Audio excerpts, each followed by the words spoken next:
Bachelor পয়েন্টের সবচেয়ে বড় ট্যালেন্ট ক্যারেক্টার হলো আমাদের ডিরেক্টর। প্রথমে যেরকম আমাদের বাজেট কম ছিল, এখন বাজেট অনেক বেশি হয়েছে, যেটা আমাদের ডিরেক্টরই বলে দিল। 2.5 বছর পরে যেহেতু ব্যাচেলর সিজন 5 আসতেছে, একটার পর একটা ভালো করতে হবে, নাহলে দর্শক কেন দেখবে। ভিলেনদের পিছনেই তো নায়িকারা দৌড়ায়, ভিলেনদের নায়িকা বেশি থাকে, কারণ অনেকগুলো নায়িকা থাকে, যে কোনো একটা নেওয়া যায়। মানে হাবু বলছে যে আমেরিকা যাবে, সবাইকে ঈদ মোবারক, সবাই ভালো থাকবেন। ব্যাচেলর পয়েন্টের সবচেয়ে বড় ট্যালেন্ট ক্যারেক্টার হলো আমাদের ডিরেক্টর কাজল আরিফিন আমি, যাকে আমি কমান্ডার বলি, সবচেয়ে বড় ট্যালেন্ট।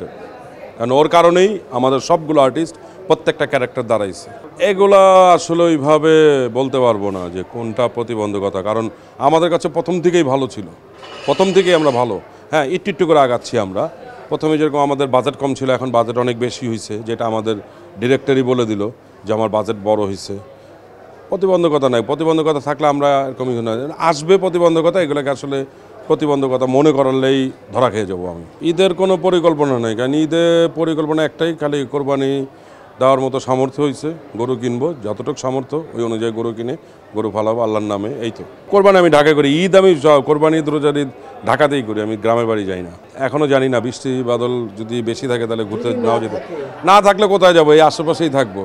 করলাম তো বেশ কয়েকটা 7 পর্ব করছি, সিঙ্গেল করছি, কিন্তু অনেক পরিমাণ না, অন্যান্যবারে যত বেশি করে এবার একটু কম করছি, কারণ এই বছর তো ব্যাচেলার নিয়ে বেশি ছিলাম আমরা, কারণ 2.5 বছর পরে যেহেতু ব্যাচেলার সিজন 5 আসতেছে, এটা নিয়ে আমরা বেশি মনোযোগে ছিলাম। কারণ আমাদের প্রত্যেকটা সিজনেই আমরা একটা সিজন চলে যায়, ওইটাকে চ্যালেঞ্জ মনে করে আবার সামনেরটা নেই, কারণ একটার পর একটা ভালো করতে হবে, নাহলে দর্শক কেন দেখবে।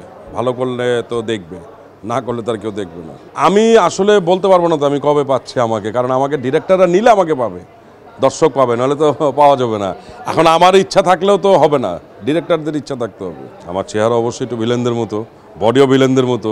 ভিলেনদের পিছনেই তো নায়িকারা দৌড়ায়, কারণ ভিলেন যখন নায়িকার কাছ থেকে অলঙ্কার টান দিয়ে নিয়েছিল, তখন নায়িকারা দৌড়াতে থাকে ভিলেনের পিছনে। হ্যাঁ, ভিলেন করতে মজা আছে আলাদা, অনেক বেশি মজা, কারণ প্রথম থেকেই মোটামুটি ভিলেনরা একটু নায়কদের প্রতি থাকে, নায়কের সাথে জিতে যায়, লাস্টে যায় হারা যায়, ওটা কোনো ব্যাপার না, ওটা সিনেমার ক্ষেত্রে হারতেই হয়।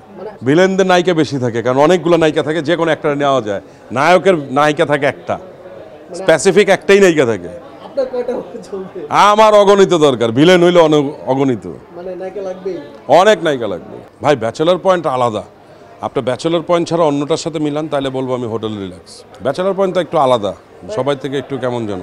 ঈদের শুভেচ্ছা কী দেবো, সবাই ঈদ মোবারক, সবাইকে ঈদ মোবারক জানাচ্ছি, সবাই ভালো করে ঈদ করেন, আনন্দ করেন, ত্যাগের মহিমায় মহিমান্বিত হন। আর আসলে কোরবানি দিয়েই তো আসলে এটা না, ত্যাগ না, মনের অন্তরের যে ভিতরে যে খারাপ জিনিস আছে, ওগুলাকে আসলে ফেলে দিতে হবে, ঝেড়ে ফেলে দিতে হবে।